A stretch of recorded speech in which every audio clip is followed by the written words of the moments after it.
Hi guys, in today's video I'm going to show you how you can curve text in Canva. You can change the shape of the text and it will be very cool. Also guys, very easy. Let's first of all create a brand new file or use a file from our previous projects. Something that includes text already. My example, I am going to use this particular text over here.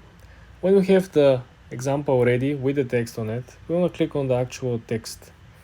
Then you want to click on over here and you want to click on effects. Okay, then there is a small section under this that is called shape.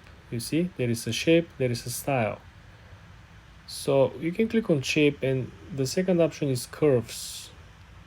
As you can see, when you create the curve, right, we can essentially move the text on the side.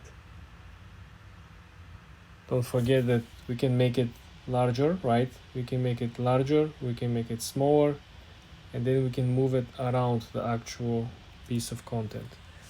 But this is how simple it is to curve a text on Canva. For more tips and tricks like this guys, subscribe and come back for more.